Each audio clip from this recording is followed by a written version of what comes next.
All right, hey guys and gals, and happy Yule. Happy Yule. And this is our last video for the year too. It is our last video for the year. This is also the last thing we're recording for this year. Fuck yeah. I'm ready just to play games for fun. Well, we probably have been this entire week. Yeah, we have, but still. All right, so we are back in Prehistoric Kingdom. Just a couple of they only had 2 updates this year. They had they released the babies update, which I previewed back. This is the same park that I previewed back in Earth Day in April. Mm-hmm. And the only other major update they released was paleobotany and like herding, grazing behaviors for the animals.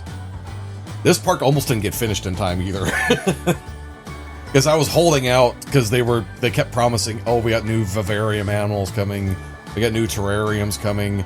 I kept waiting and waiting and waiting, and as of the time of recording, it's not out yet. Yeah, no. I have a feeling it's going to get released the week of Christmas. If not that, it's probably going to be released in January. So it's going to be in the next one. So this is the Redwoods map of the park, but it no longer looks like the Redwoods map of the farm. Dervel sitting there in a sleeveless shirt.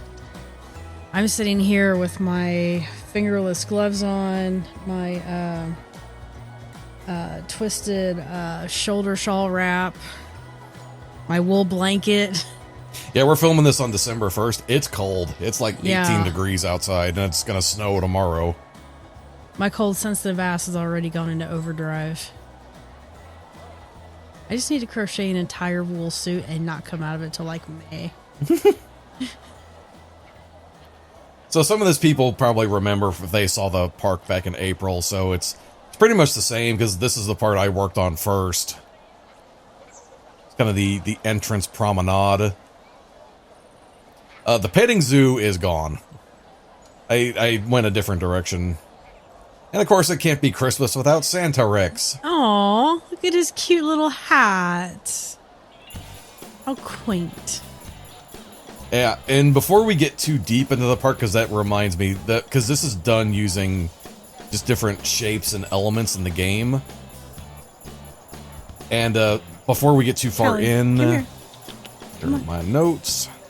Oh, I actually have notes for this episode, because we're going to be going over a bunch of stuff that I am not entirely familiar with, but I have kind of a vague understanding of. Can you read your writing this time? Oh, it's typed. Smart. I want to give a huge shout out to JAR, Diplo-donkus, Caden Jenkins, because whenever we come across some models of animals that aren't in the game, they made them. They made them with all the elements in the game, and I'm shocked how good they look. And also a big shout out to Saikatsu. They developed all the plants that you're going to see coming up that weren't in the game at the time. Right. Because we are actually going to go on a tour of what Earth would have looked like through every Christmas in every period as far back as we can go.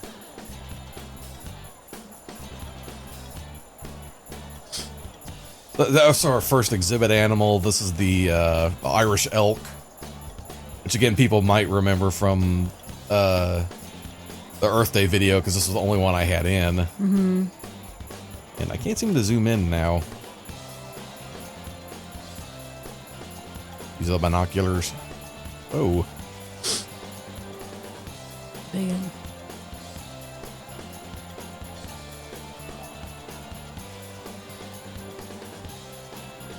But we already saw that. I've showcased this before because now I really want to go into this. Took a long time to do.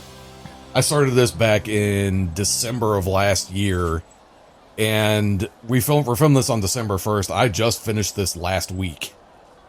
Do people have to walk? Is that a waterfall they have to walk through that I'm We're going seeing? back through time. Okay, I'm like, what's going on? Wait a minute. This is a time portal. Okay, sure, it's a time portal. I'll go with that.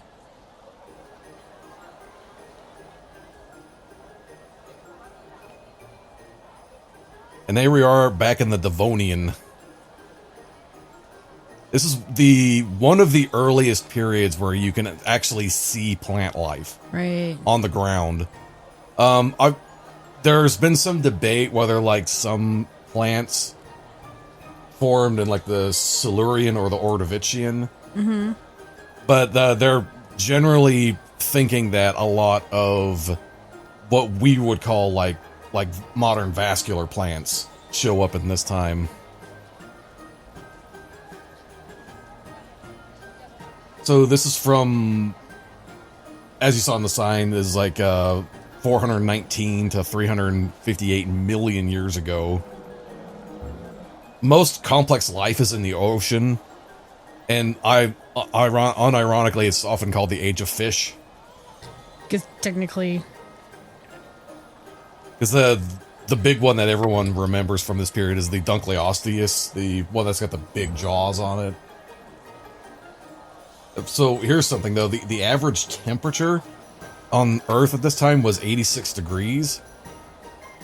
Now, that doesn't sound too bad until you realize that the global average temperature nowadays is like 59. So that's warm. It's very warm. It's very warm. But most of the plant life you see in this period is mostly going to be like early versions of ferns, mosses, club mosses. And this is interesting because this is one of the biggest forms of life on land right now. Let's call it arthrotaxis. No, prototaxis. This is a large structure up to like 26 feet tall, 3 feet wide. It's possibly either fungus or this is like a colony of algae. If it's fungus, man, that'd be one big fried mushroom. Mm-hmm. Also in the Devonian, this is like one of the first times you see soil show up in the fossil record. Right. Which was a weird concept to try to wrap my head around. Like, what does Earth look like without dirt? Lasaf? Without snow. It would have been too warm for snow.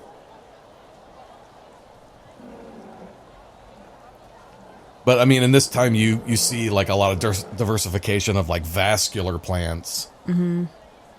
And by the end of the Devonian, you see most plants have a lot of the attributes that we would consider on plants. You know, they have root systems, they have leaves, they have the first indications of wood show up in the Devonian. The first insects show up, and some of the first tetrapods start showing up in the oldest, or like the shallow lagoons. This was where the, oh fuck, I spaced. Tiktaalik. Okay. This is where I was going to put the Tiktaalik from the Vivarians, but it didn't come out, so I'm very upset with that. And that was one of the reasons why I wanted to do this, is that, you know, you read up on like the origins of all this stuff, and I thought to myself, is like Earth would have looked weird back in some of these eras. You know, it's almost like a completely different planet. Because like almost nothing you see in these sections are going to be like easily recognizable. It looks like bamboo. Those are horsetails. Oh, okay.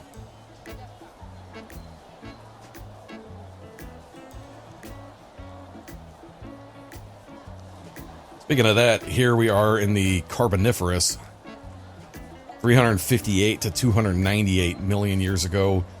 This is when plants really started to diversify. So these are not trees. These are horsetails. Jesus. Those are big. Yeah, these are called like Neocalamites. So this is also called the Age of Insects, or truthfully it should be called the Age of Amphibians, because that's when amphibians start to diversify. But this is also when insects got the largest they'll ever be. Like down here. Not the time period you want to be in if you don't like insects. Yeah, this is a Plumoscorpius. Fuck you, no. Stomp. Stomp. Die. Just don't go off into the woods. Dragonflies I can handle. Any, like that. Centipede? Fuck you, no. No, no, no. No, no. No, no, no, no, no.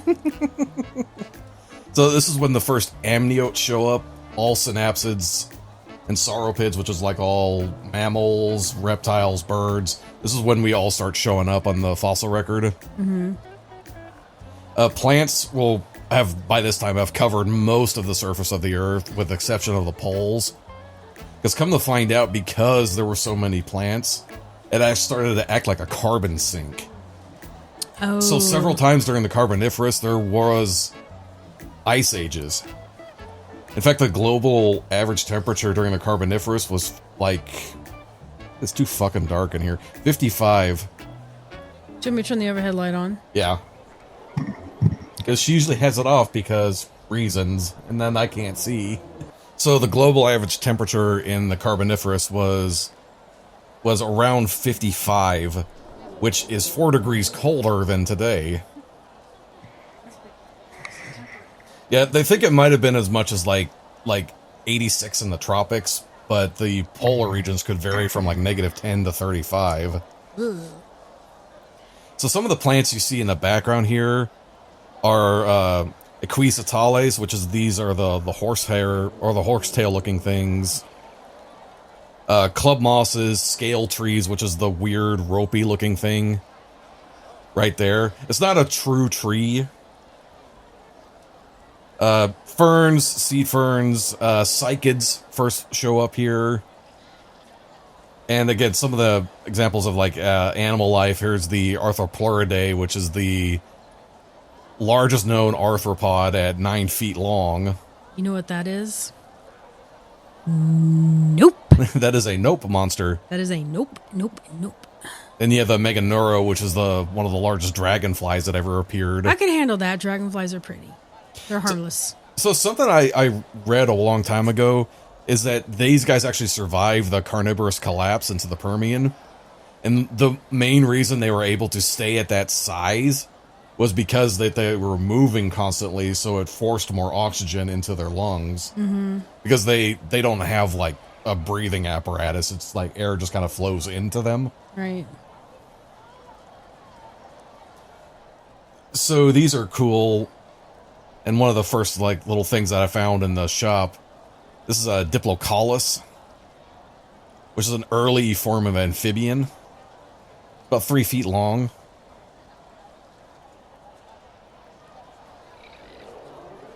And they're being hunted by this. It's called a Crassogenus. Oh, I'm probably going to mispronounce a lot of these. Crassogyrinus. I was wondering what that weird thing was sticking out of the water. It's a 7-foot long stem tetrapod. Looks like part of it's buried in the ground. It is, because I didn't make these pools deep enough. Oh, okay. Well, that would make sense. Kind of what they look like out of the water. Ugh. I'm not sure if it's an ancestor, but it's an ancestral to us.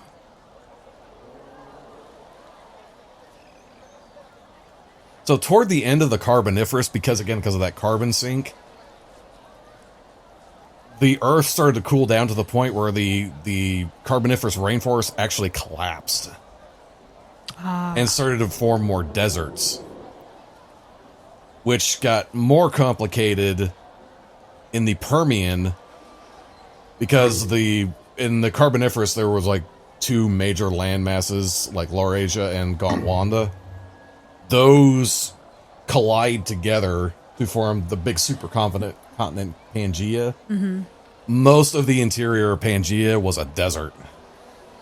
And extremely hot. I think I've seen a couple of studies that suggested that the Permian was as much as like 165 degrees at the equator. Oh, it's one big Death Valley. It is. That is so fucking hot.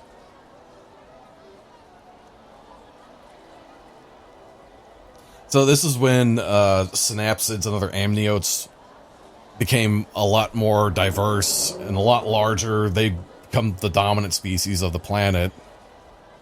and you start to see more complex forests. This is also when ginkgos first appear. And I do have a couple of animals in here. Everyone knows these guys, Dimetrodons.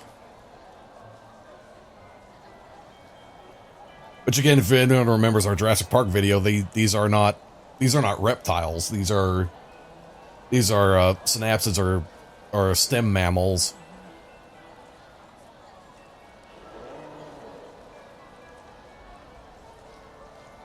And these are interesting.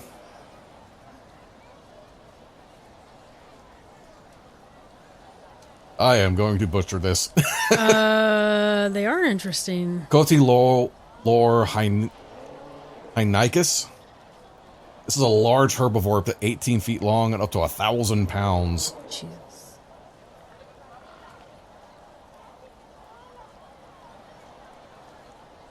But these guys would have lived like near the coast where, because from what I've been reading, like the Permian was mostly dry in the interior, but on the coastlines there could be like monsoonal rain seasons. Right. I think my blood is finally thawing. Well, there's a wool blanket you're under. It should. So, as everyone probably watching this is probably aware of, like the Permian ended with the most severe mass extinction I think the planet has ever seen. Like 90% of all animals died out. Mm-hmm. Big ol' rift in Russia. What is Russia today? Yeah, the Siberian traps opened up and spewed forth. A couple of million years, I think. Yeah, it was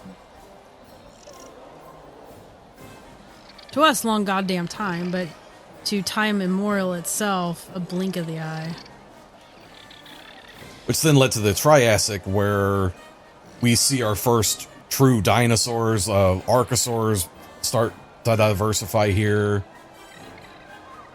It was still fairly arid and dry until something called the Carnian pluvial episode, where more humid conditions and more rainfall started to become more common. So there became more plant cover. Conifers start becoming more abundant. And we do have our first dinosaur in here, but I do have a couple of more statues in here. So this is an Eoraptor. He's cute. I can find the fucking button. I don't know. What'd you do with the button? So this is not a raptor. This is a basal sauropod omorph.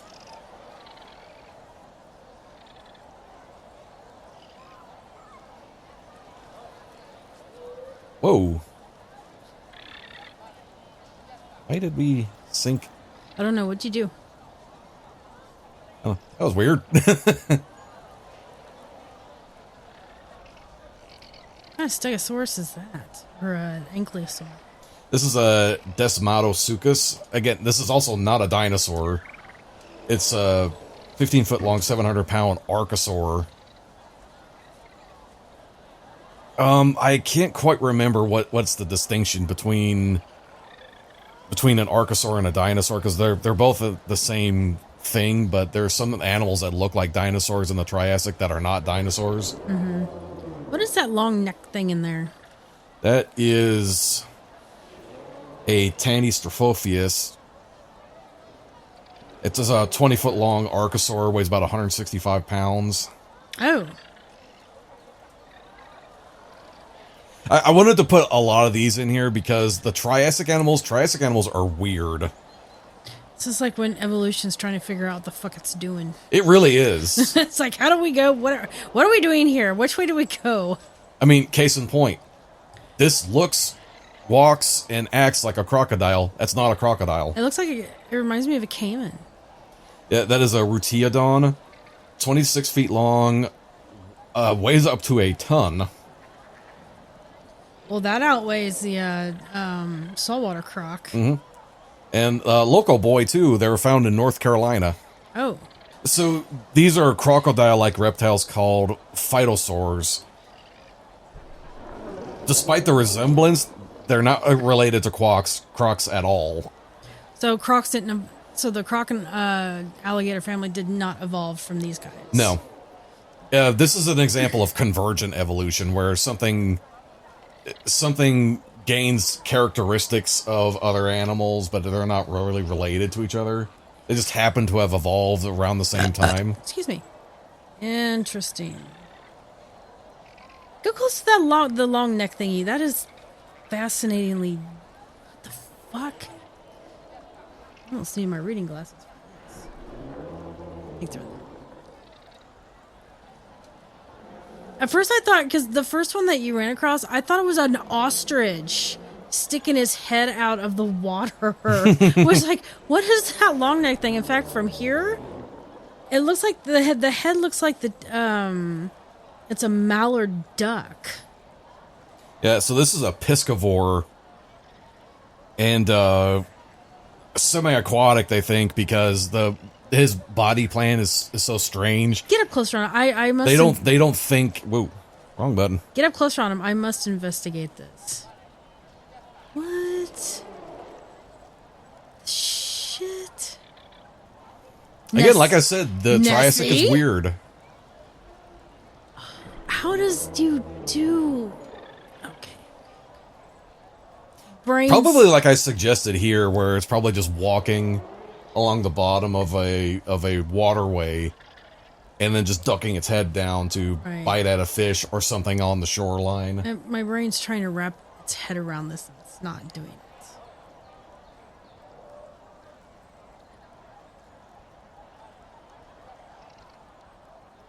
Then you have this guy is a Mastodonsaurus. Bird. It's an amphibian. Mm-hmm. And at 20 feet long, it's one of the biggest ever found.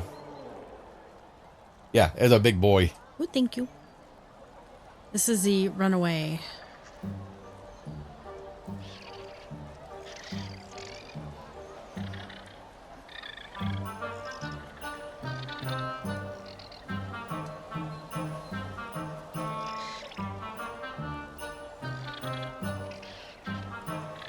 All right, here's our first dino. This is our Coeleophysis.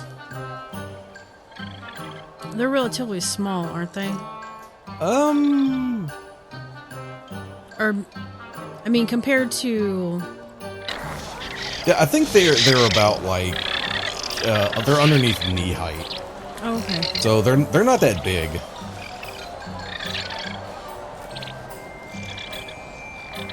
They actually found these guys in the Petrified Forest area in the U.S., and they found a bunch of them. Like hundreds of individuals. So, herd animals?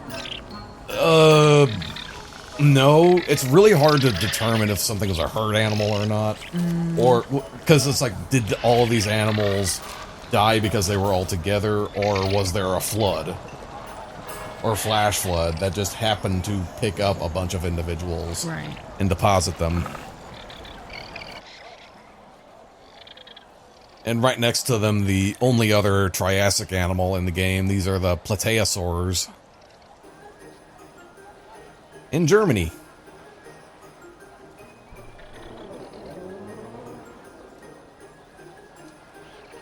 Jumping in here quite a bit, because I do have some babies in here. But they may all be asleep. Aww.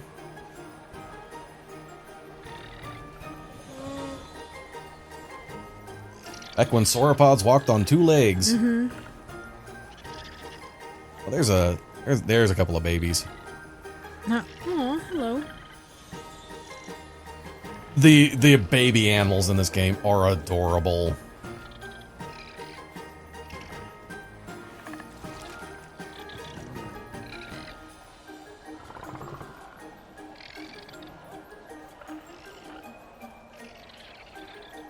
Wake up. No, I'm watching. What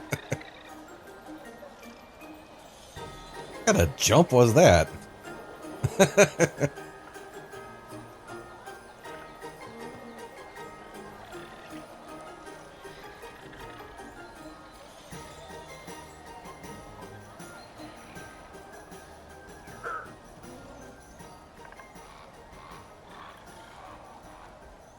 All right, now we're leaving the Triassic and going into the Jurassic. And the first of the formation exhibits I have, we're going into the Morrison Formation. Oh, cool.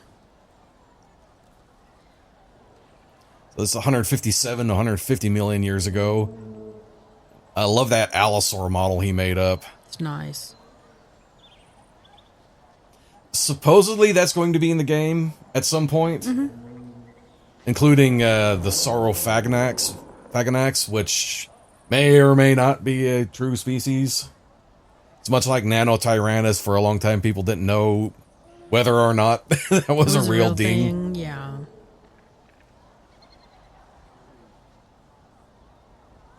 And these are all going to be elements that the game actually added in. Okay. So they have, I think, outdone themselves in ways to recreate a paleo environment. Just look at that.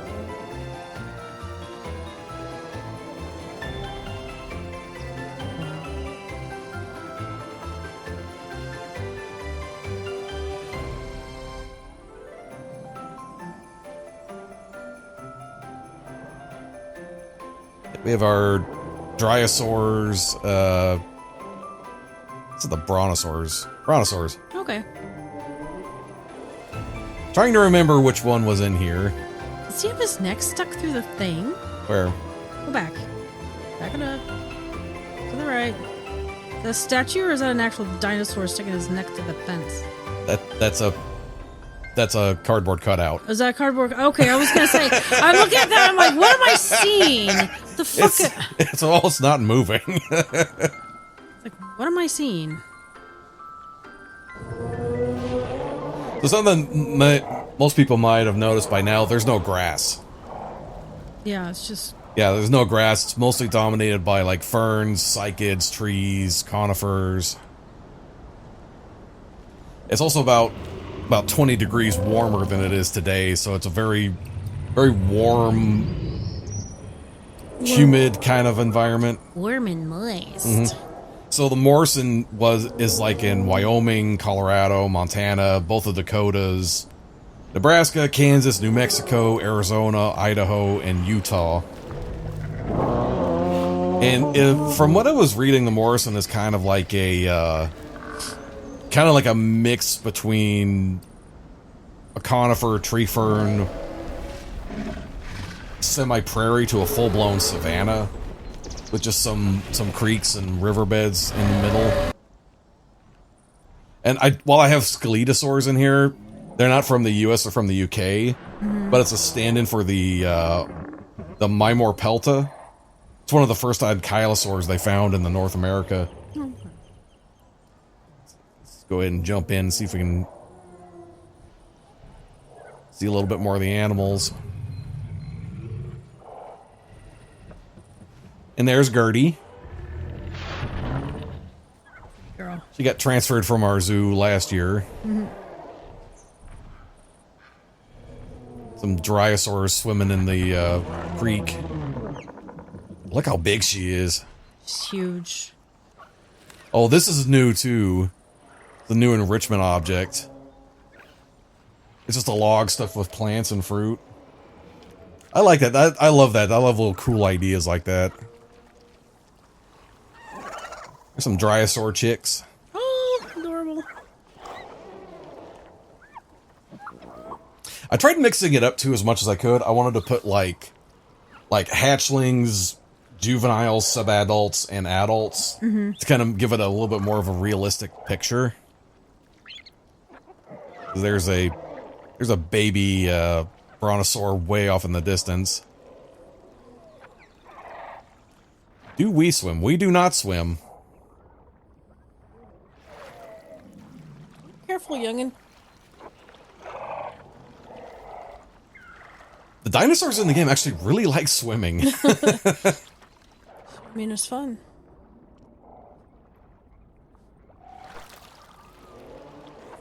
Look at that baby. Yeah, I like the ontogeny feature in the game because I think the one on the right is a hatchling. This one was, I think, represents about a year, maybe 2 years old. Mm-hmm. That's one thing I've been picking up from all the books I've been reading. Dinosaurs, like pretty much of all species, grow up really quick. Well, they have to. Like, I could be wrong. I think a T-Rex was full grown by the age of 8 or 10. Well, again, you'd have to be. Yeah, I'll double check that info. I'm not completely sure on that one. Yeah, these are cycads. Kind of remind me of like a pineapple or coconut. Mm-hmm.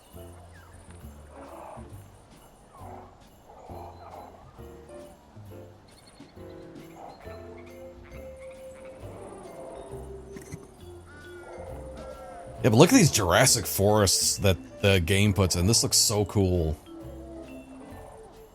Not quite as alien as like the early periods of the Earth. But it's like, I mean, nowhere in the US does it look like this today. No. Nice little stegosaur models. They're about to fall off the cliff, I'm just now realizing. I was going to say, they look like they're tottering very precariously. Some baby brachiosaurs. Oh, baby juvenile brachiosaurs. Yeah, juveniles.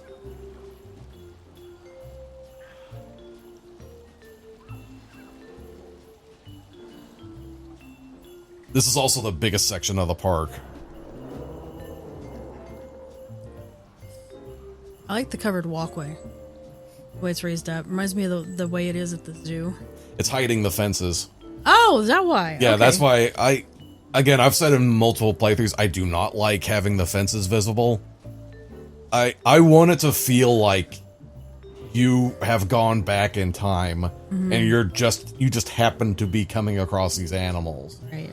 Rather than, I don't like the Jurassic Park look. I do not like the big ass fences between you and what you're trying to watch.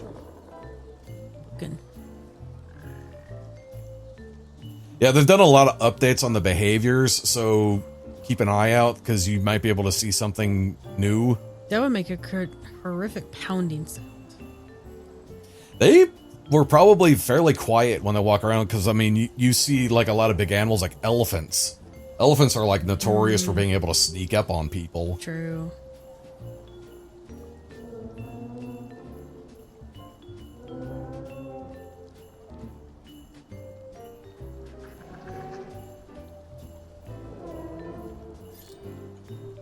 Here's our herd of Diplo-donkus.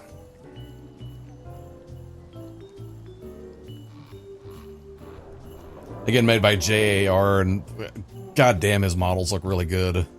This do look really good. There are a ton of sauropods in the Morrison Formation.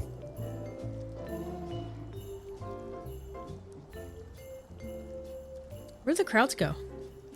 I don't know. There's something broken in this section. Like, they just stopped. I think it's like Planet Zoo, where if there's isn't anything for you to buy, the guests aren't, like, driven towards it. And since this is just a gigantic walkway, there's nothing for them to buy, so they're not really going down it.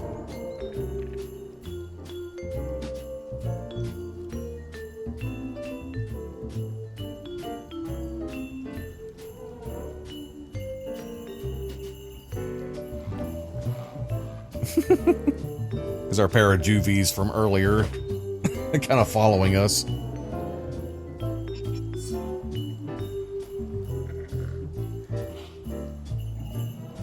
Oh, do you see the one in the background walking through the trees? Yeah, I can see him.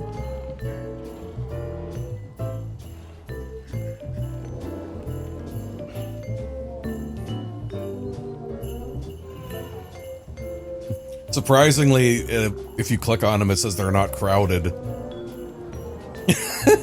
I would beg to differ on that. Yeah, I think they would be fairly crowded.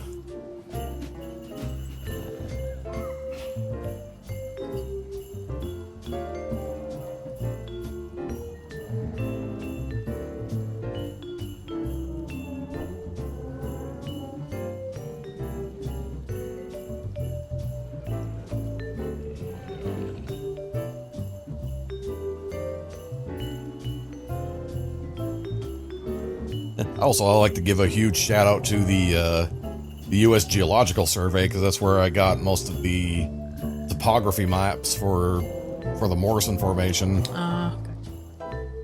I might have put in a little bit too much of a hilly landscape. For most of what I've read from the USGS, it was like pretty much like a flat area, but I have to do something to kind of keep the animals contained. Right. So it's kind of a trade-off. I tried to make the interior of the habitats look more closely to what I was reading.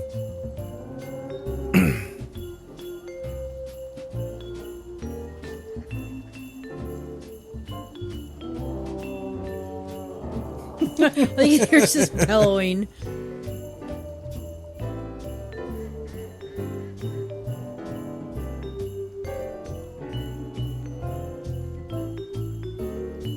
Again, like I said in the Thanksgiving zoo, if I had my way, you know, people would lose a couple of pounds every time they go to one of my zoos. Need to get out and walk more, goddammit.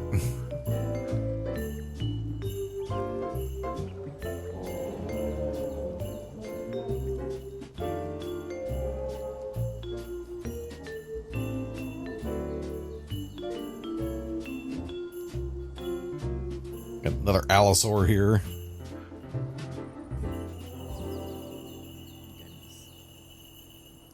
Which I'm not sure on the size of this. I think they're a little bit bigger than this. Well, they were smaller than T-Rexes, my understanding.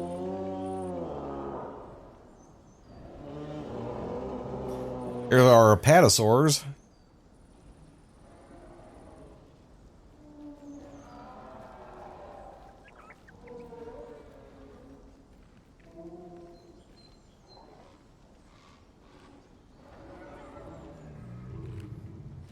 Got pretty colors on them. I think this is called the monsoon skin.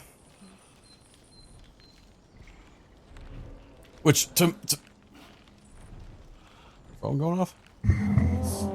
We get a lot of spam calls lately.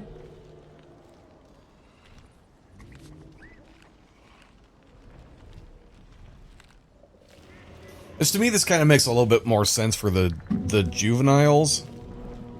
Because I think the juveniles would have more of like some counter shading and darker colors to kind of blend into the background. Yeah, blend in. By the time they get to adult size, there's not much that's going to be able to take them down. Right.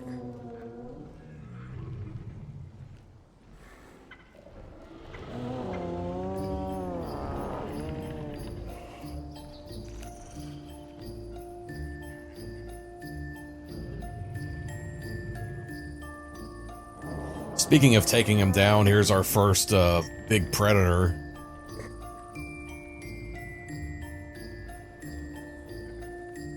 And I always get this name confused with Tarbosaurus, but this is Tarvosaurus. Torvosaurus. I'll get this right eventually. Torvo sounds like it should be a disease. Jeez, I got a bad case of Torvo.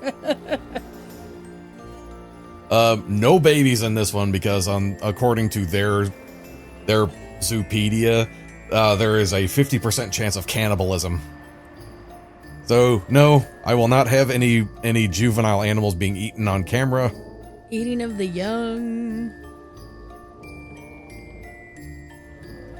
So, these are new too. That's a new enrichment for the predators. Just a carcass they can gnaw on. Yeah.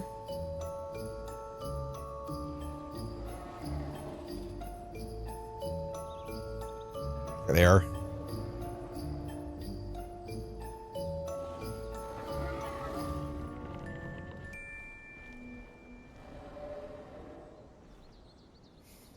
And I think they're kind of suggesting with the suggested group sizes for the predators that these guys were like wolves. Pack hunters? It kind of makes sense. I mean, there's no direct evidence for it. What the hell? There's not a lot of evidence for it, but it kind of makes sense if you're one of the few big predators in the Morrison. And again, you're surrounded by sauropods. Yeah. You need pack hunting in order to take something down that big, unless you can get to a juvenile. Well, juveniles would not have been a problem, because a lot of sauropods have hundreds, if not thousands, of eggs hatching at the same time.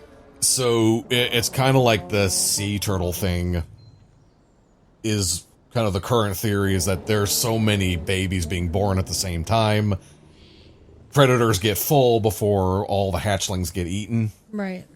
So there are a lot of sauropods in the Morrison Formation, you know, like apatosaurs, eplecanthosaurs, brachiosaurs, camarasaurs, a bunch of different diplodocines, at least 20 different species. However, as like a lot of paleontologists point out, it's like, you know, the reason they could probably support this is that they were not all living there at the same time.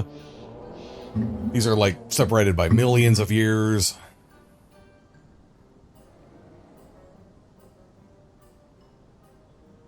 But this is cool. This is actually a lot of fun to work on. Looks fun.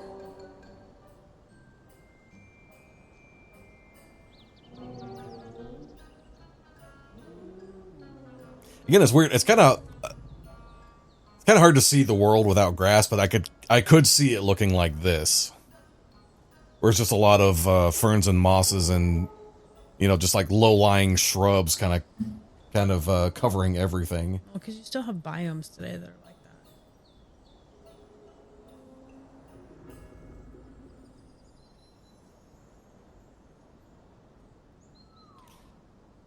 that. Well, we're gonna leave the U.S. for a little bit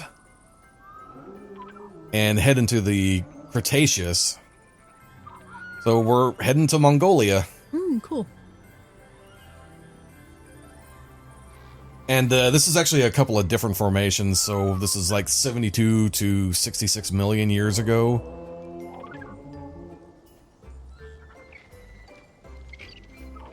So, and I'm gonna butcher this. This is the Dajot. Fuck. Mongolian is hard. Yadocha formation. Okay. So 75 to 71 million years ago, a warm, semi-arid area consisting mostly of sand dunes and low-growing bushes. In the fossil record, like, large animals are extremely rare in this area, suggesting that they were non-endemic or just passing through. Right.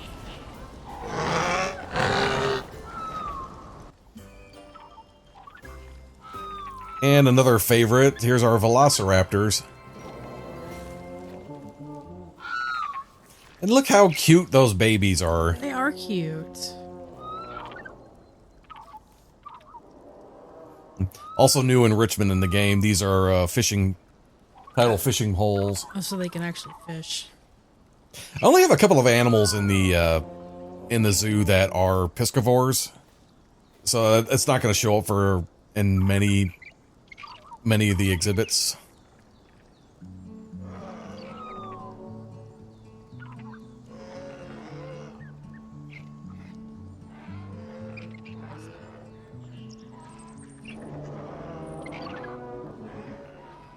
I think as I was reading this, or as I was doing research on this,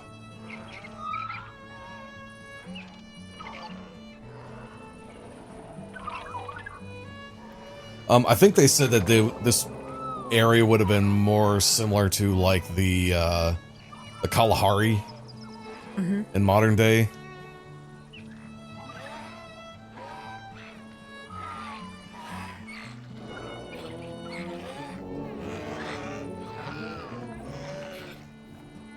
And there's our Protoceratops.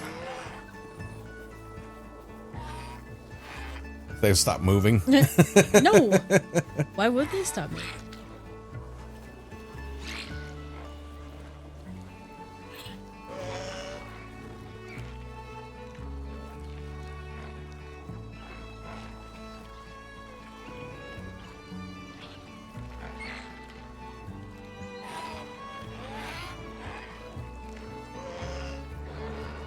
And again, the first time you see grass.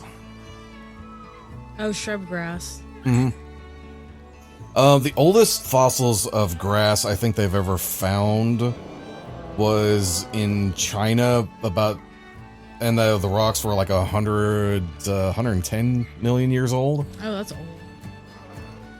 There's some suggestion that there might have been some grasses in the early Jurassic, but I mean, again, there's nothing to really prove that yet. Right. My God, a person. I know, right? Weird people.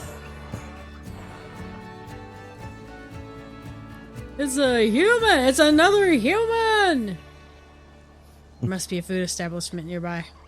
Actually, yeah, that's the restaurant is up here. Okay, that's why. Well, uh-oh. So this one's cool. This is a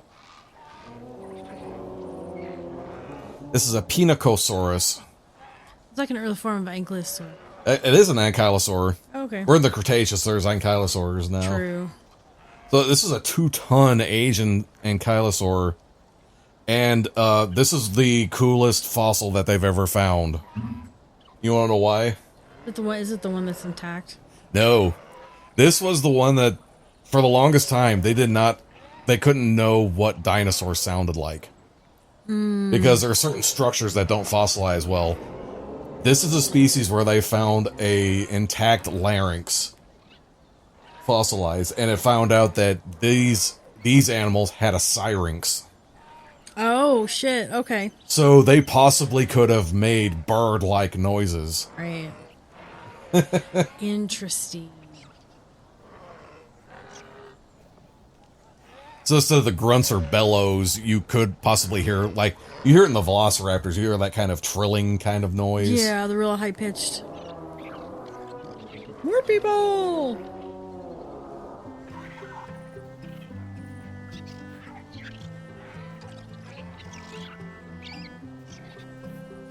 I forgot to mention it before, like, all of the Mesozoic animals in the park have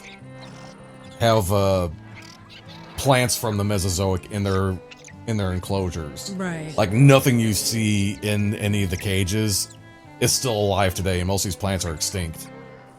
It's still within the same time period that they grew in. Mm-hmm. Here's our Psittacosaurs.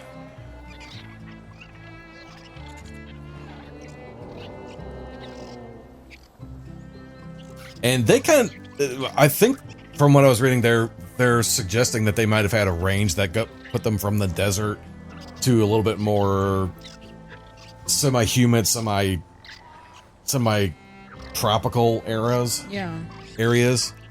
That's why I put in a little bit more tree coverage for them.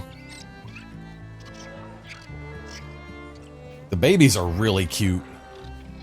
Aww. Can I have one for pet? Little grows up. They don't get that big.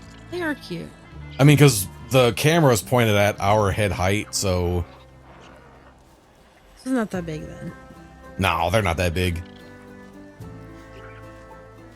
Oh, that's new. Ants? These are termite mounds. Oh. It's a little rudimentary, but yeah, it actually gives the impression that there are termites crawling down. Because that's a feeder for these guys. Right.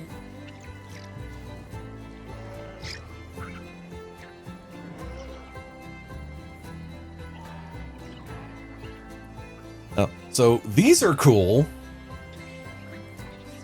This is a Repenomamus giganticus. Okay, so it looks like a zebra meets a beaver meets an armadillo. It probably would have resembled more like a badger. Okay, my head's trying to wrap itself around what the fuck. So this is a 3-foot-long, 31-pound, non-placental mammal. It's not from Mongolia, it's actually from China. But the reason I put it here is that several fossils of these have been found that have juvenile psittacosauruses in their stomach. So as in eggs, not live birth. No, juvenile, meaning like little tiny babies. I am sorry? And there's actually a famous fossil from China that has a Psittacosaur and one of these dying in combat. Oh, God. It's one of the first instances they saw of mammals actually competing with dinosaurs. And this is actually the largest mammal that they have found in the Cretaceous. Wow. So I found that in the Steam store. I was like, oh, I have to put that in. It's like, it's not from Mongolia, but it's close enough. So we're leaving the Jokta, and now we're in the Nemget formation. And stark difference. Yeah, big difference. So, from what I've been reading, the Nemget was kind of like a river delta kind of area. They think it's kind of closely resembles the Okavango Delta in Botswana. Which, I learned a fun fact about that. The Okavango Delta is the only river delta that does not empty into a body of water. Where's it all go? Other rivers? It goes into, like, the root systems of plants, so it evaporates through transpiration and evaporation. So I thought that was kind of cool. You see this gigantic river system where all the water basically just goes back up into the air. Right. Oh. Yeah, it's got a couple of Therizinosaur statues right here.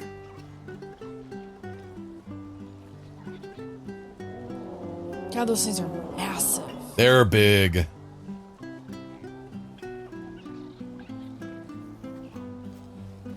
And I haven't done this in a while. This is the first new dinosaur in the game.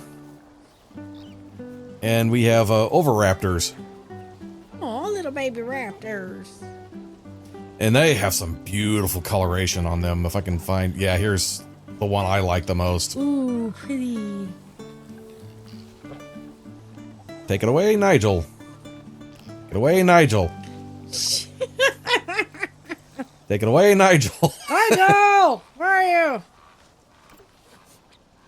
Oh, this camera is still fucking broken. Nigel! Did I click off of you one too many times, Nigel? You angered the Nigel. I admit, I have a real soft spot for Oviraptor. They're clever and charismatic, but so misunderstood. Was it? That thing just cluck. Something clucked. Maiasaura gets all the credit for being a good mother dinosaur, but Oviraptor are really quite gentle and attentive parents too, despite their bad reputation. The vets say we have to keep an eye out for any joint pain or stiffness in their legs.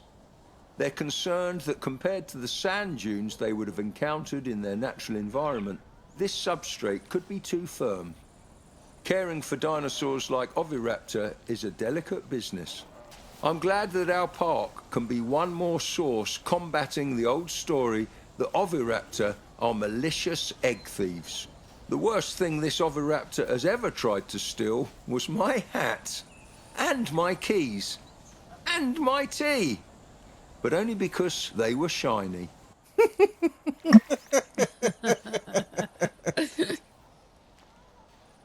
Why are you walking on the wall? He wants to get out and mingle. Okay.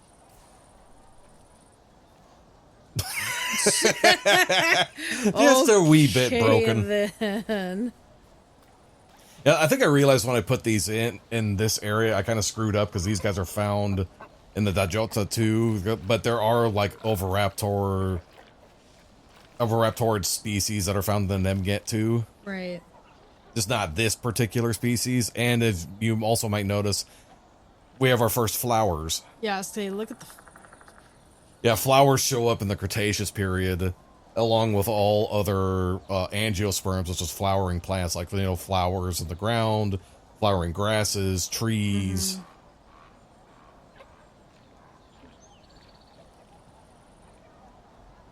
I like that they added in temperate trees to the packs.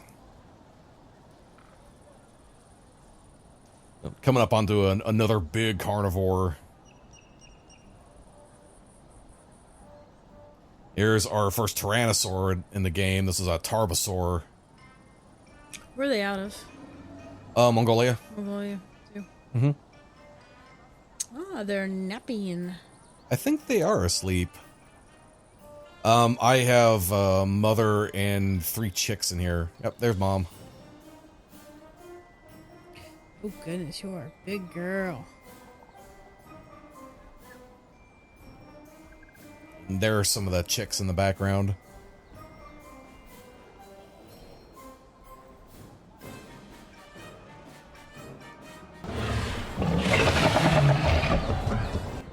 Oh, they changed the roar in the game. Was it different last time? They were doing like the Jurassic Park thing where they would roar and it's like ear splitting. I like how they changed it to where it's more, it sounds more like a croc. Right. Because crocs, they do that. They open their mouth and they just go do that kind of guttural like. The type you feel in your chest. Yeah, that's a theory as well as like the some tyrannosaurs might have been able to bellow in infrasound. Mm-hmm. So you would feel it, but you wouldn't hear it. Right. Which is actually something they do in movie theaters to. That's actually more terrifying is feeling it than seeing it.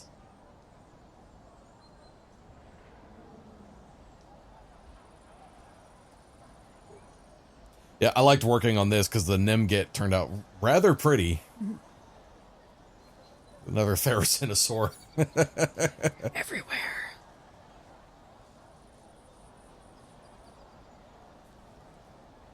Like I wanted to have some jump scare kind of statues in here.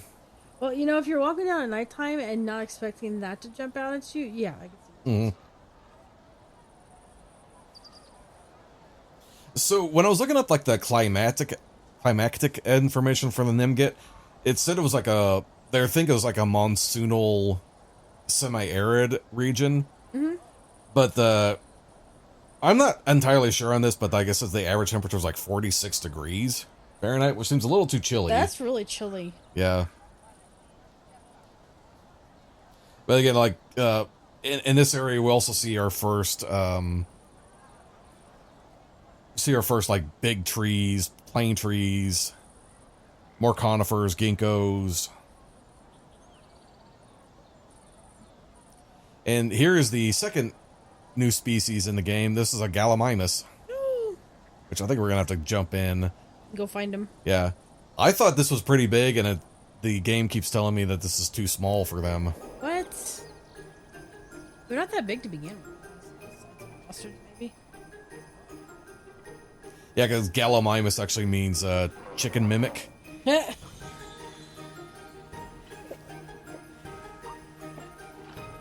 They did a good job on these. These look amazing.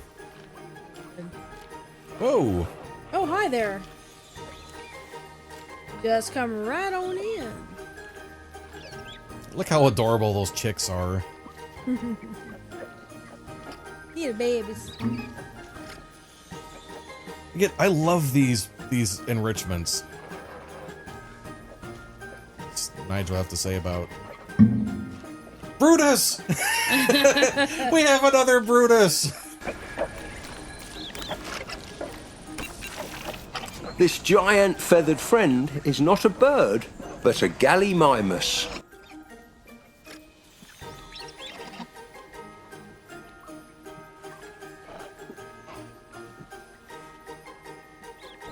I like the one with the white.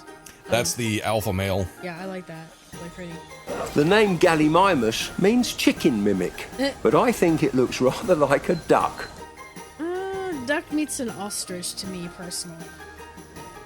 The locomotion they put in the game and the way the animals look, that looks an awful lot like an ostrich. Yeah, the legs, the body type. Yeah, especially the fact that the legs themselves have no feathers.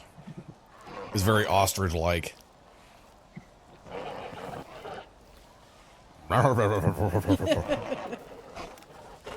Newbie keepers tend to find the toothless beak of Gallimimus rather unthreatening compared to the sharp teeth of other theropods. I would still heard of They it. start to show more respect once I remind them how well modern birds eviscerate their prey with their toothless beaks.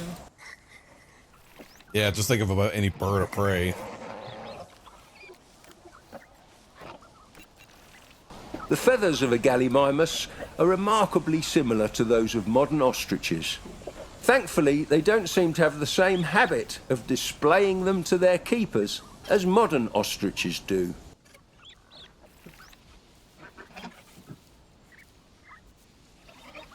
Yeah, this is something new they added to is like flocking behaviors. Ah. Very pretty animal. It is very pretty.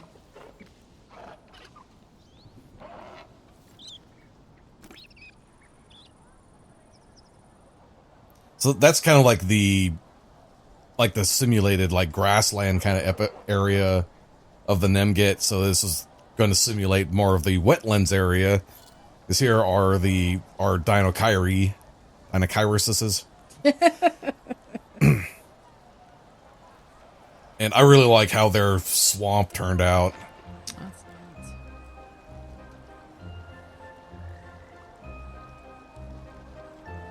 And come to find out that the stuff on top of the water, the duckweed and the lotus flowers, those were actually found in Nemget. Oh, okay.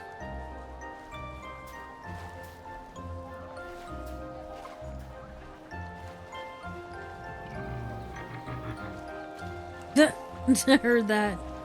Another rare omnivorous dinosaur, too.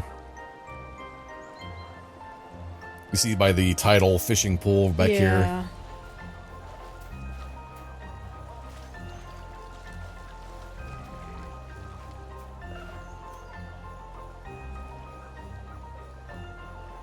Where are you running? Did you quit? He's gone. What do you think so far about it at the halfway point? I like it. It's really good. Oh, the spike flowers. Foxglove, I think? That is, stop. Go up against one.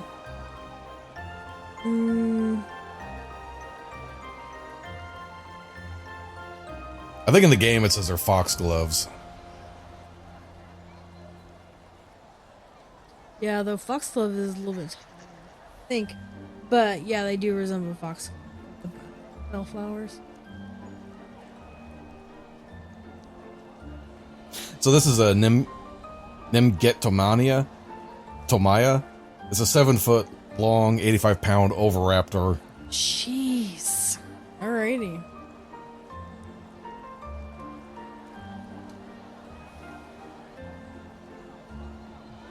Little viewing area for the Dinochirises. That's neat.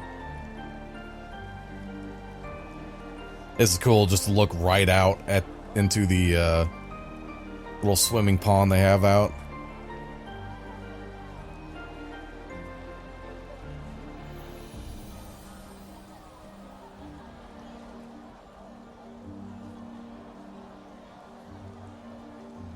Or you can go up and have a bird's eye view. A true bird's eye view with binoculars. I thought it was kind of cool that they put in the option you can click and look through the binoculars. Is it eating the termites or is it itching itself? Eating, maybe?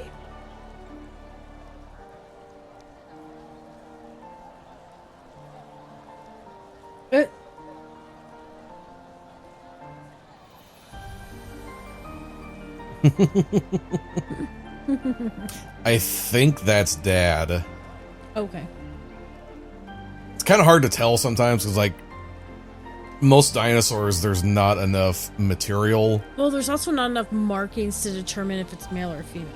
No, well, and sometimes some dinosaurs are only known from one specimen. Right. So it's impossible to say, like, were they sexually dimorphic? Is it male? Is it female? What is it? You could tell. There's only one way that I know of that you can say definitively that a dinosaur was female, and is if they have medullary bone on their thighs. Okay. Medullary bone is like an extra layer of calcium that birds and some reptiles put on before they start laying eggs. But I mean, yes, you could say, okay, that was a female. But the problem was the absence of medullary bone does not mean that you have found a male.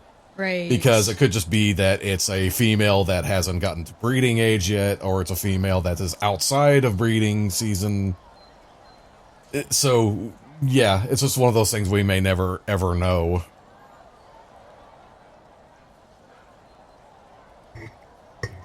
Alright, now we're coming up on Hell Creek, which this turned out, I think, the best area of the park.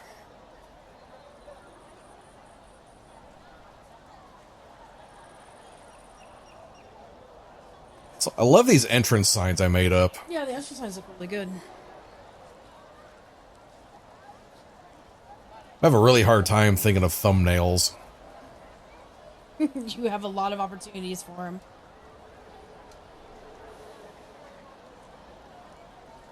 Probably one of the most famous fossil formations in North America.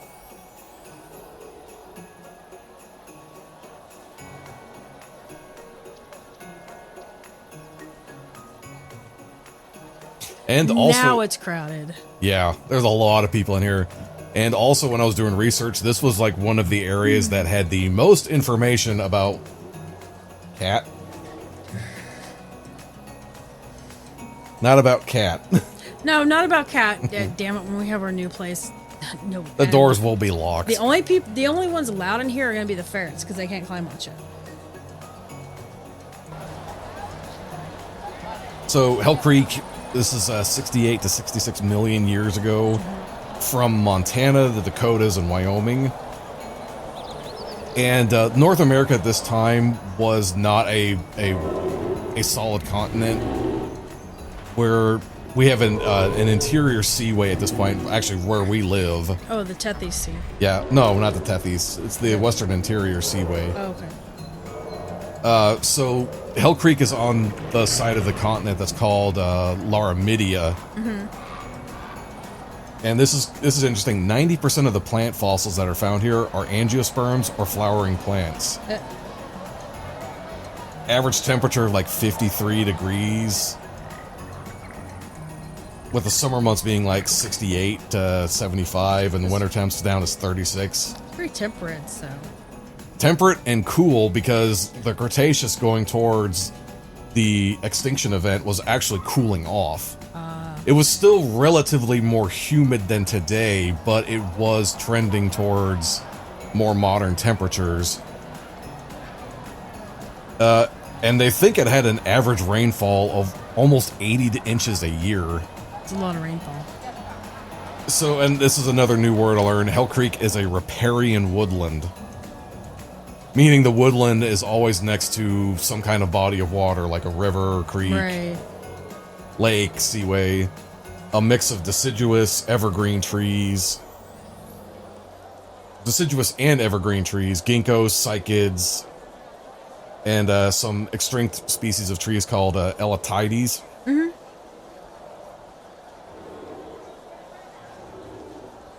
So this is a big mixed paddock in here.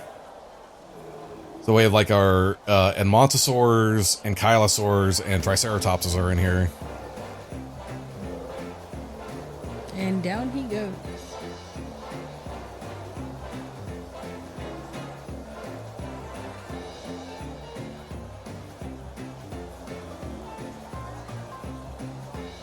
So where those Triceratopses are.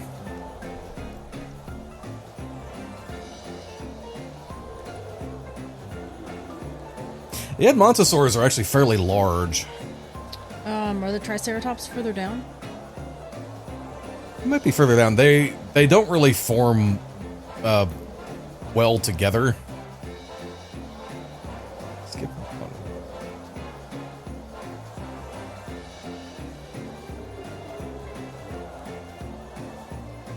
Some Struthiomimuses.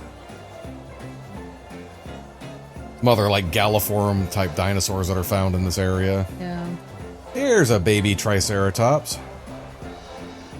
No cutie.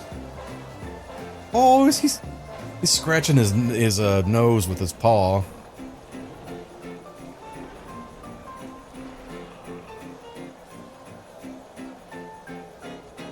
They've also updated the water physics in the game. You see how it actually kind of shimmers? Yeah. I have to jump in here. Hey, let's go swimming.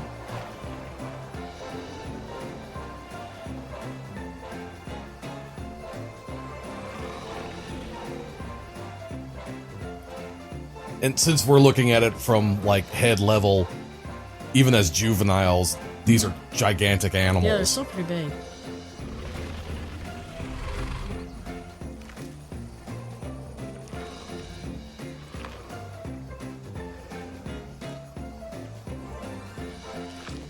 While I was looking up information on plants that grew in this area, I actually found out that some species of palm trees and ginger were found living in this area. As in ginger root. Ginger root, like Really? modern day ginger. Huh.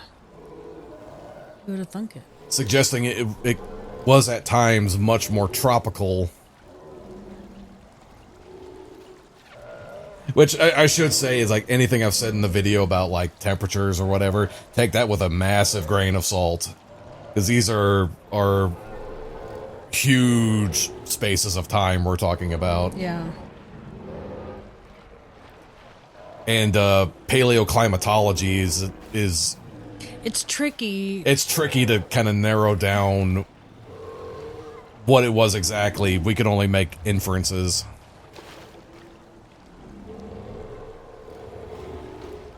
Am I level on the ground? Is that I don't know. Are you low? Or would you? okay? I was about to say that baby Edmontonsaurus and Montosaurus. Oh, woo! Oh, hi. Hello. You popped up right in front.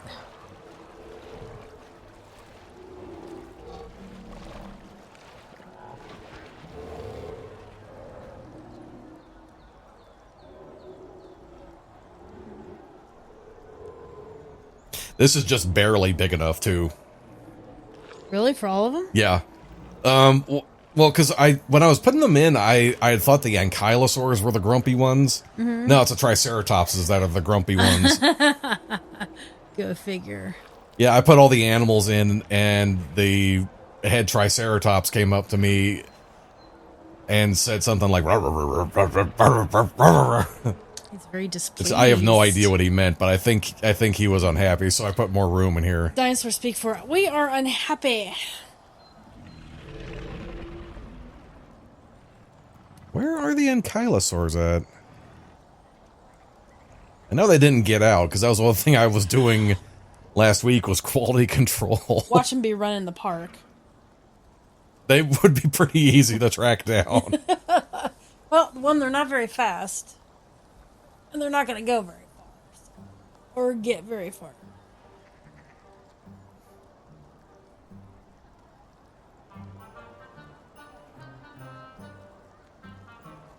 I feel like we're going to get jumped at any moment. Where are they?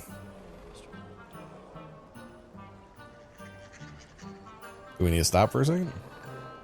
Oh, okay. Where? Are you sure they didn't get out? Lassie! Oh, God. Are you sure they didn't get out? There they are. Oh, my goodness. They're way back in the corner. They're way back in the back 40. Those tails. Here's a little baby. Oh, he's so cute.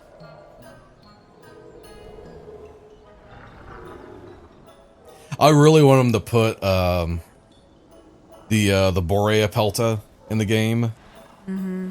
That's the nodosaur that they found. That was almost completely intact. Oh, yeah. Which, if no one has checked that fossil out yet, go check it out. It is really cool. You can see all the details of their face, almost their entire body. It's that well preserved. Oh, he's going for food. Or fruit. Probably fruit. Nom nom nom nom nom nom nom nom.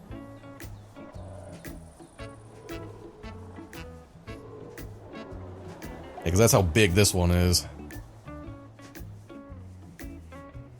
It's huge. A lot of space for plant eaters.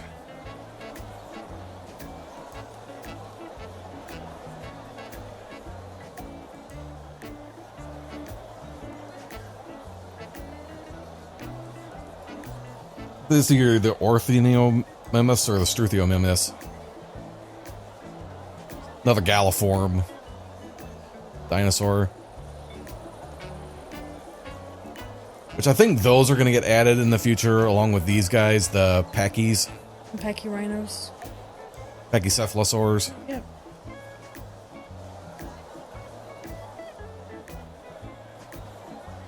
If memory serves me right, that dome is like head 18 inches thick. It's really thick to be able, in order to be able to protect the brain cavity.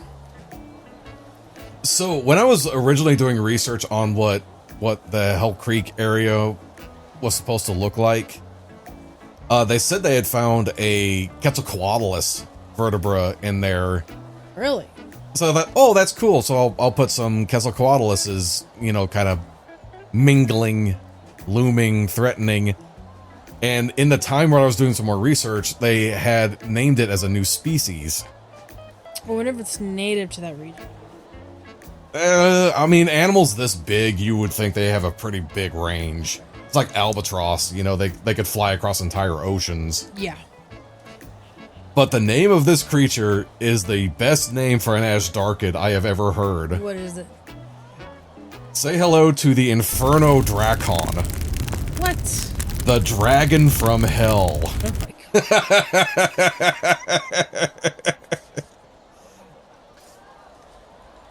I saw that and I was like, I love that name. And they're kind of extrapolating, but they think it might have had like a 14-foot wingspan. Jeez. He's a big boy. Very.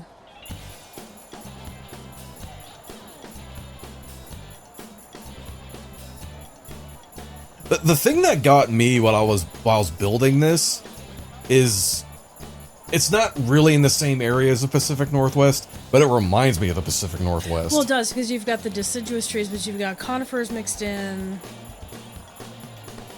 ferns. Well, while again, it's like a lot of these tree species aren't here anymore, but you could still see the resemblance to the modern Pacific Northwest. And again, can't have a prehistoric kingdom park without our tyrannosaurs. With Christmas hats.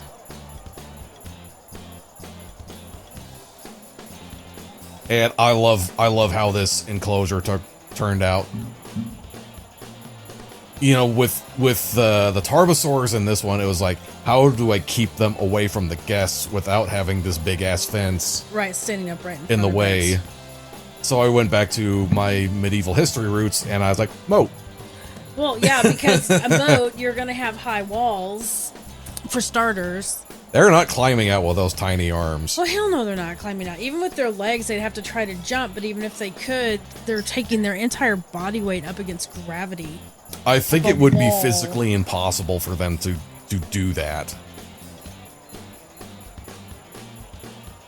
And I like the approach that this game is taking with the Tyrannosaurs.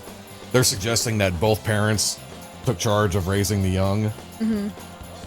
And has the lowest cannibalism rate for any of the predator species at 10%. That is pretty low. And I did want to tour their paddock a little bit more, because a lot of their paddock is just not being able, you can't really see it. They need a lot of trees. Need places to hide. Hey, baby. I think that's Claire. Little female juvenile tyrannosaur.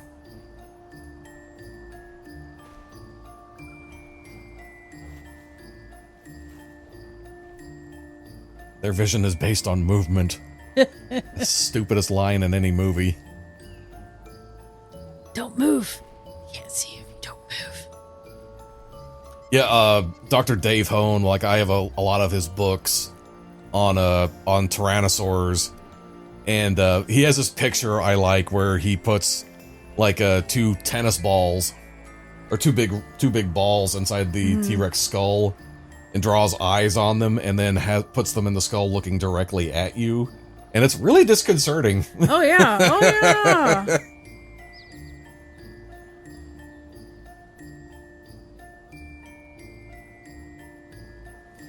I really wanted to show off in this video too, just how good Prehistoric Kingdom's foliage and terrain system is. This is all random. It's not direct. Can you imagine if you had to paintbrush all this shit in? No, that's what it is. It's just paintbrushing, but it randomizes it so well that it just looks so natural, looks so good. And this is fucking effortless. I mean, I did this whole project, more or less the terraforming part of it, in like 2 days. Which is super easy. Planet Zoo would have taken 6 fucking months to make it look like this.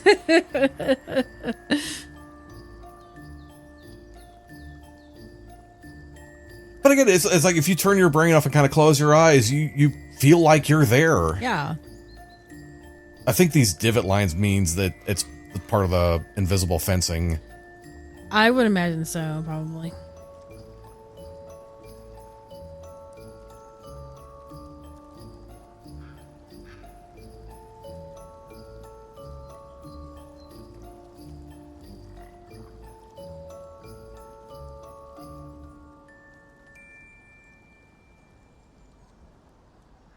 And these are the only dinosaurs I actually named. What'd you name him? This is Stan and Sue. Okay. The 2 biggest T-Rexes that they've ever found in North America. Look at that. I love that. Look how the young Tyrannosaur kind of falls along his mom.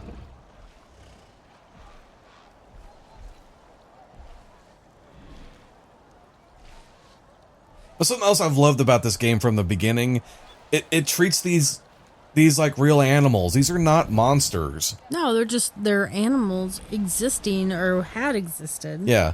That's my biggest complaint with Jurassic Park, is that they turned these beautiful animals into movie monsters. Right.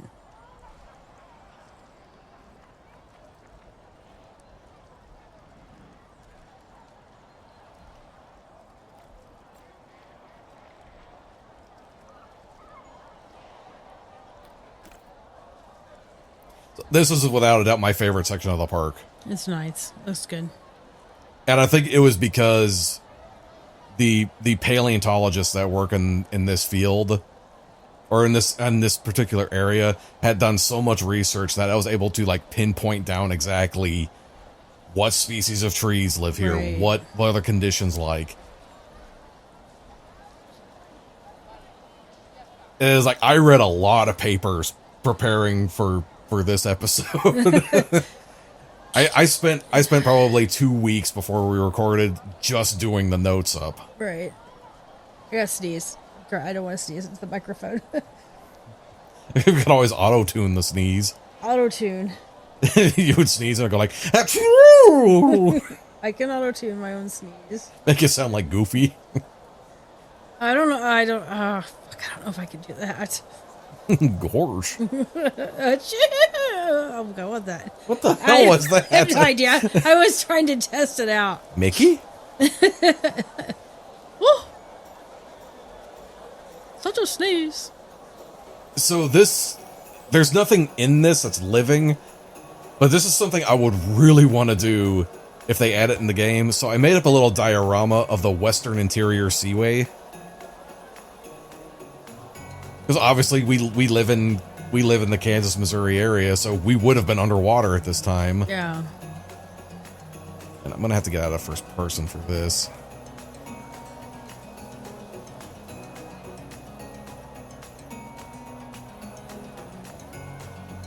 Again, JAR made these and had a specific time up a glass to make it look like water. Oh, sea turtles. Yeah, this is Archelon. This is the largest sea turtle ever found. 12 feet long, 20 feet wide. That's a big turtle. Weighed up to 3 tons. Oh, God. And, again, they found fossils of these right where we live. Wow. Also, Our hood was a very different place. Also, the state reptile pteranodon.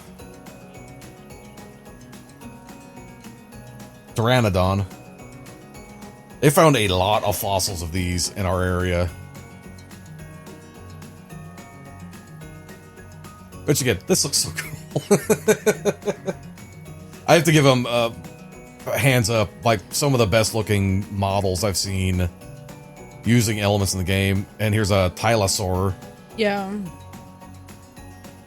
Apex Predator. Yeah, I had another one in here in the underwater.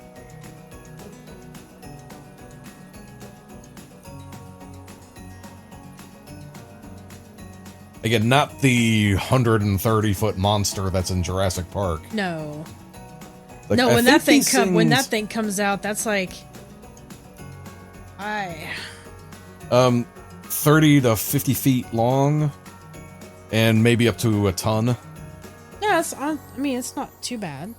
Ignore the ichthyosaurs in the background. What are ichthyosaurs? Oh, those. Ignore those. I think when I built this, I had gotten some bad info. Because I was asking AI, and I was like, were there ichthyosaurs in the Western Interior Seaway? And they go, oh yeah. Oh, and then no. I do some more digging, and it's like might have been some ichthyosaurs up in Canada in the Cretaceous, but there's nothing definitive. I should have just, let's just do that.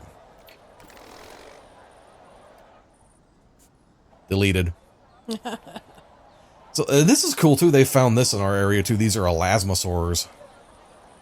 Interesting. Yeah. Kind of like a plesiosaur.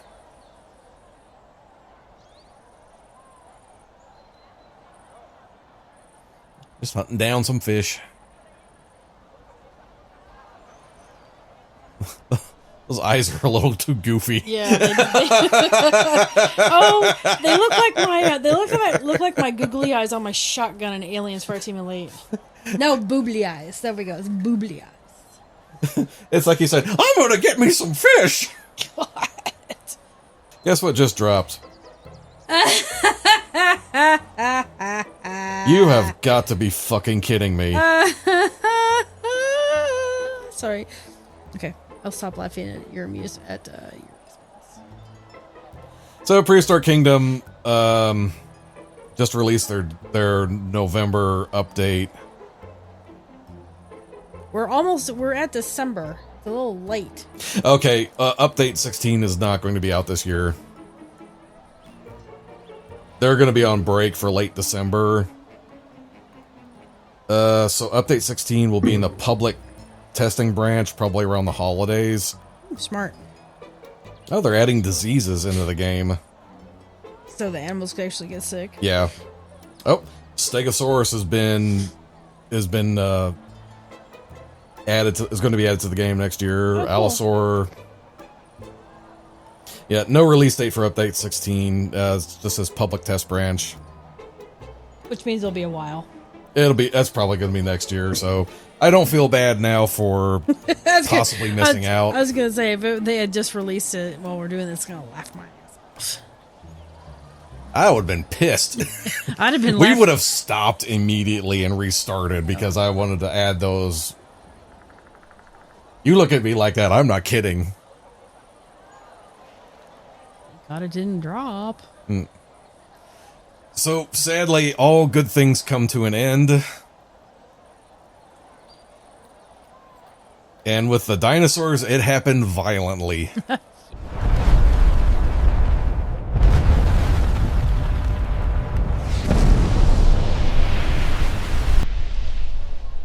Made a little diorama for the comet hit. I think they've Oh, said that's it was an cool. asteroid. but it could have been a comet too. I mean, it was massive. Well, I mean, it doesn't matter. It was a big rock from space that smashed into the Yucatan Peninsula and fucked everything over on this Earth. Mm-hmm. So, for those who don't know, this is the KT-PG extinction event. 66 million years ago, an asteroid 9 miles wide smashed into the Gulf of Mexico near the Yucatan Peninsula. The collision released the same energy as 100 teratons of TNT, or 1 billion Hiroshima bombs. In one whack. Yeah. The intense heat and the shockwave from the impact killed all life within 900 miles of the impact zone. It also caused a tsunami up to 300 feet tall. Well, I mean, if it's, yeah, you couldn't believe it. Mm-hmm. I remember when the theory, well, it was at one point in time a theory that it was a comet? A comet asteroid that took out the dinosaurs. Well, it was. Well, it would be a comet or an asteroid, not a comet asteroid. Well, whichever. That it was hotly debated for a long time until they found a layer of iridium that went across the entire planet. Where does iridium only come from? Space. Iridium is not naturally found on Earth. So when they were looking at the geological layers, they started noticing that there's a layer of like iridium, ash, and other minerals about the time that the dinosaurs went extinct. Again, you can only get certain metals from an asteroid. Space. So as I was doing research on this, I found a couple of things that I had not known about before. The seabed where the asteroid hit contained a lot of gypsum and hydrite rock. These rocks contained large amounts of hydrocarbons and sulfur when they were vaporized. Mm-hmm. This reduced sunlight on the planet by over 50% and acidified the ocean. Kind of like what's going on now with global warming, but on a much more massive scale. On a more massive scale.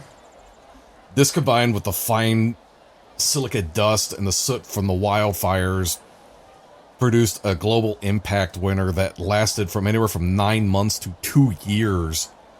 So this is what this is kind of simulating, is perpetual darkness for up to 2 years. And they wonder why so many things died out. If there's nothing is growing in nothing this. is growing, which means the plant eaters are dying, which means the big predators are dying. The only ones that would be able to survive would be the ones underground or very small. As far as I know, no animal over 55 pounds survived. Right. I mean, and not only that, the temperatures remained below freezing for up to maybe 3 years, and it took a decade for that to recover. 75% of all life on Earth went extinct.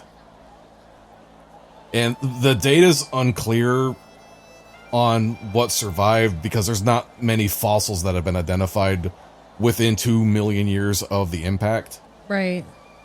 There are a couple of fossils, and I wish these became more widely available, from what's known as the Tanis site, where they think they have found several fossils of dinosaurs that died the day of the impact. Well, if you're within close proximity of the blast zone. Yeah. Oh, this was in Hell Creek. Oh, Hell Creek. Or in the Hell Creek area. This is like further north. Oh, okay. They think they found the leg of a dinosaur that its leg got torn off during the shockwave. Ooh. But here's another thing I found out. 57% of all plant life in North America went extinct. But again, no sunlight, no water.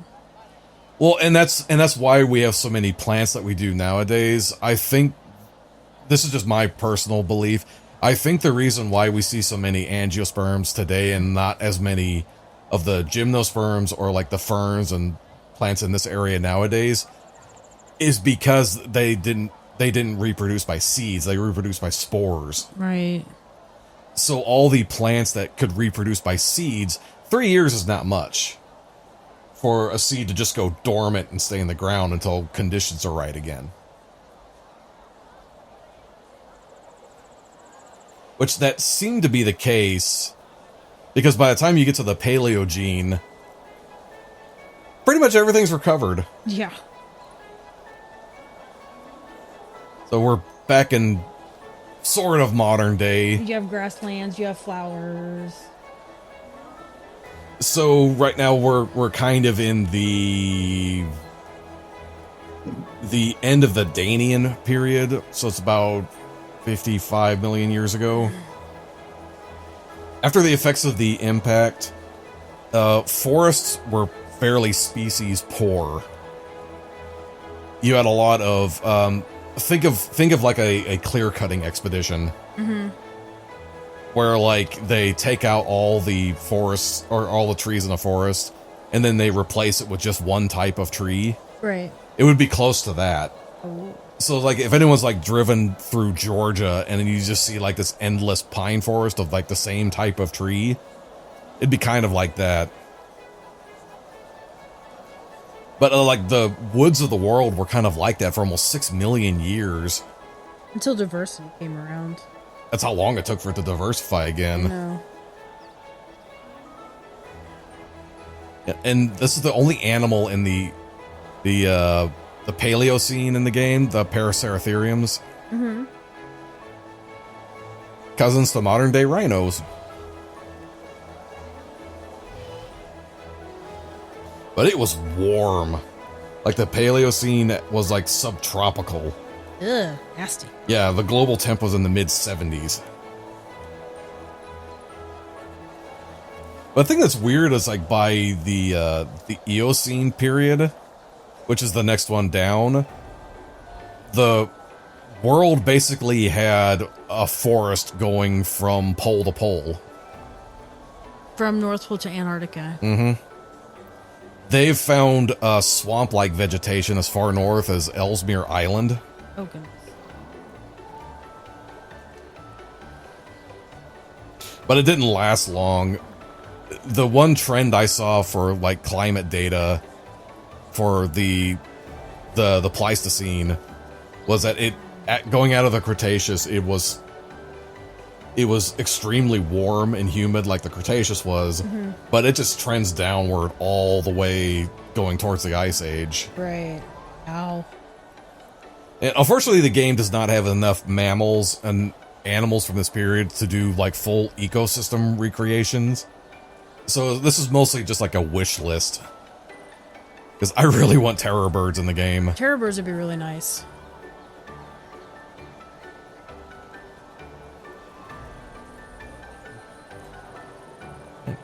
Coming up on what I affectionately call Kitty Corner.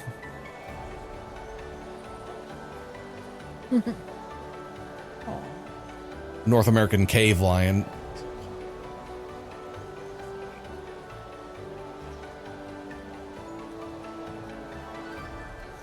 This thing took fucking forever to do. I wanted to put a mammoth skeleton in here. It's a good touch. Oh, he's being vocal. The kittens. Yeah.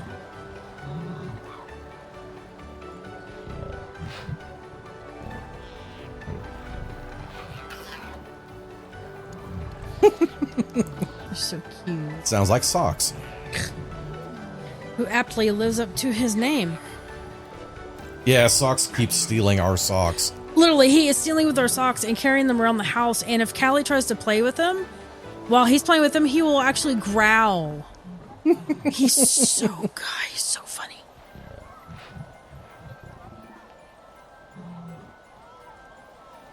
I was just thinking if this was a real zoo, there would be something here to keep the patrons. I'm going in. Oh, I'm going to go pet the kitties. You're going to get eaten? What's going to... That's one thing I desperately want them to add in the game is Planet Zoo has this where if you put paths down, it automatically adds like railing. Mm-hmm. And I really want them to add that because it's a pain in the ass having to do it individually.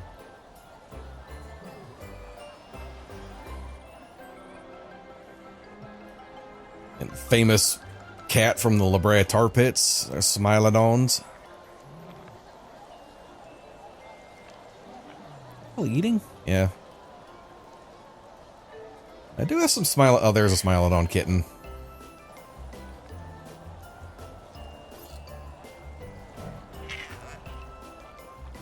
Oh.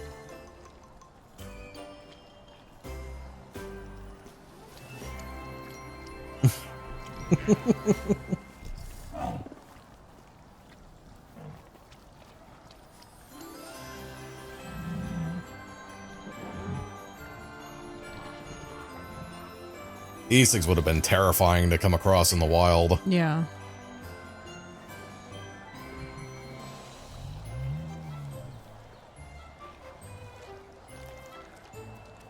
And I think I have these set up like a pride of lions. There's like one male and just a bunch of females. Yeah.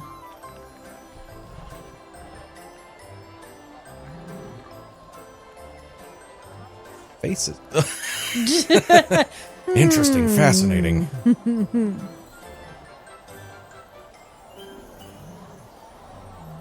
I really want them to add more Ice Age animals in the game. I don't know if I'm going to get my wish. There's only, I think, 2 more updates before they go to full game.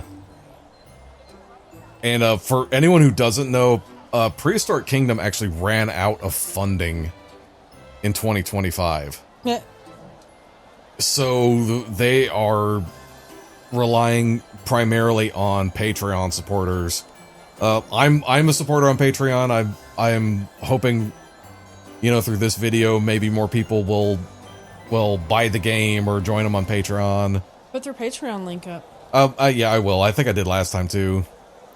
Like, I were Glyptodons. I want these in the game. Those are interesting. Yeah. Kind of like a South American. As a seriously armored armadillo. South American armored armadillo. It's a mammal and chylosaur. There you go. Yeah, not as much plant information in this part of the video, just because I really couldn't find anything like earth-shattering. It was basically a lot of modern species were already in. Yeah. By this time, it's more just about like climate variations. And also, there's not as many animals in the mammal part of the Prehistoric Kingdom.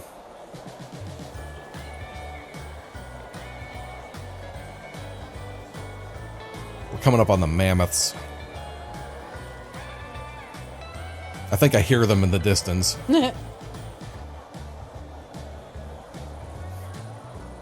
Here's another wish list one, the Dinotherium.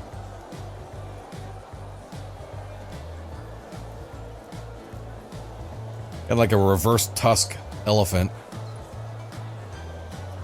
Oh, that's right. Yeah, the tusks are.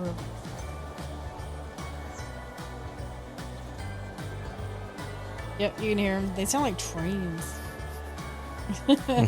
Train gonna keep on rolling.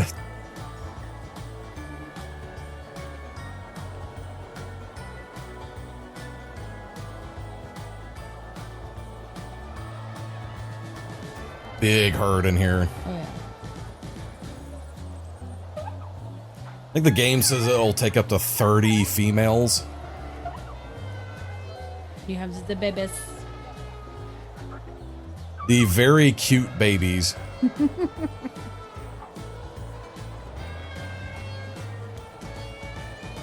One of the few Pleistocene mammals where I actually know what their fur looks like.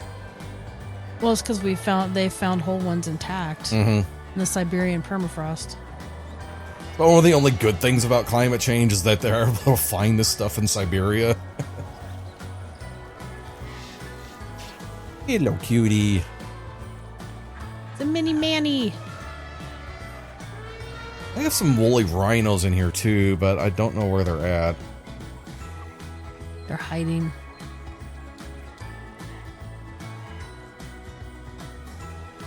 That albino woolly mammoth, though, is something odd about him. There's a Coelodontus. Can't put a finger on it. Look at that little baby rhino. Cute.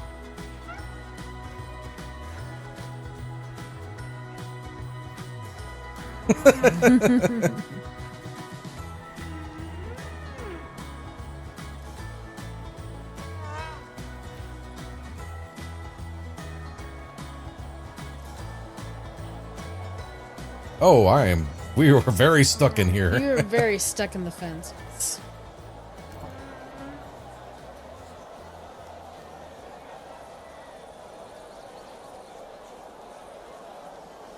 Yeah, I have to say that's my only regret on this build is that I couldn't really go full bore into like recreating La Brea Right. or recreating, you know, the mammoth steppes of Eurasia.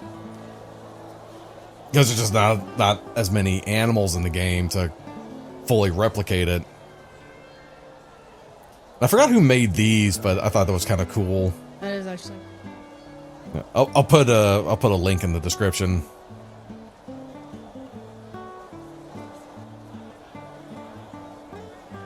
Few more animal statues.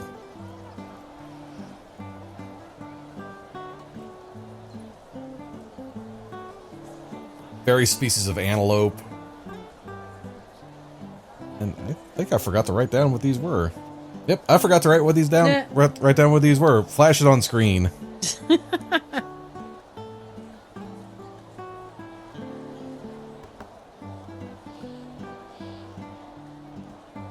That's a nice one. Baby nursing. Oh wait, they have fangs? I guess. No. Interesting. We finally have our Vietnamese deer. They eat meat at one time, or Ice Age horses. That's one I wouldn't mind having as like a vivarium animal, is the Eohippus and the Mesohippus. Mm-hmm. The early stages of horse evolution. Back when they actually had toes. yeah.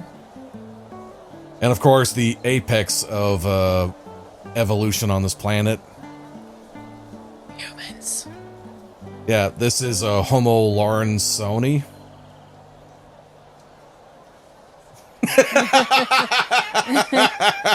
Rest in peace, Thag Simmons. When I saw they had the caveman from Far Side, I had to put him in.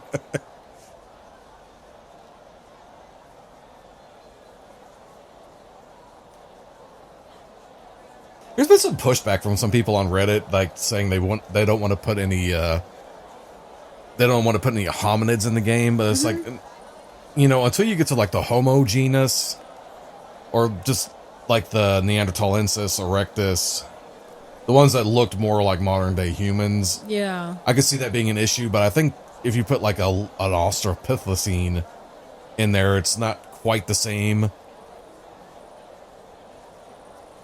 I mean, that'd be like putting a chimp in a zoo and saying that's a human. And last but not least, here are our cave bears. And this was actually the first exhibit I made in this park.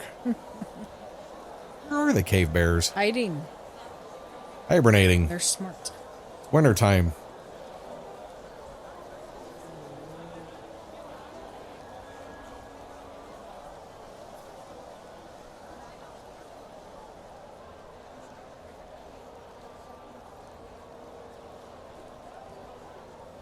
Oh, they are hibernating.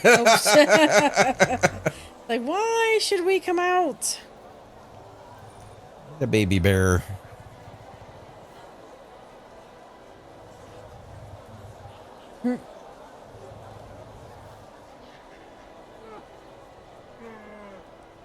Oh, there's Dad. I was gonna say, is Dad out wandering around? Oh, and the other one. Dad's out wandering around with one of the baby bears.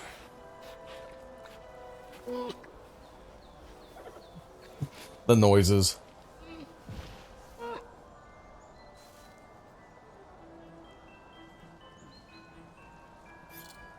Thought he was about to stand up and present.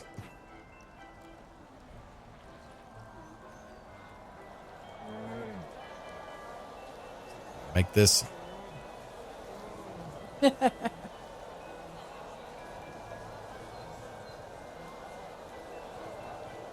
Kind of a little behind the scenes. This is like the staff building area. It's like here's the nursery.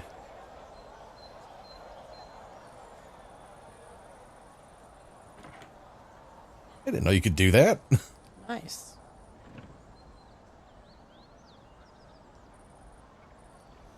Various food production facilities. I have these like scattered everywhere throughout the park, behind the scenes. Well, yeah, because you have a lot of animals to feed. Our little loading dock area. Staff facilities.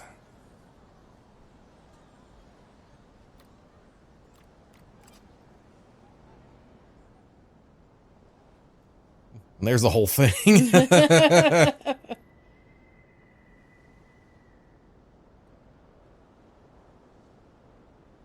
Another staff building area over here. Yeah. I need to wrap it up because she's falling asleep. I like the drone view, though. All right, so that's it for the Yule Zoo this year. I'm not sure when we're going to come back to Prehistoric Kingdom because they're so close to a full release. I'm half tempted to hold off on building another one until they get to a full release state. Between now and the full release, they're adding something like 35 more animals to the game. And I almost want to wait until full release comes out to do another park so I can really go all out.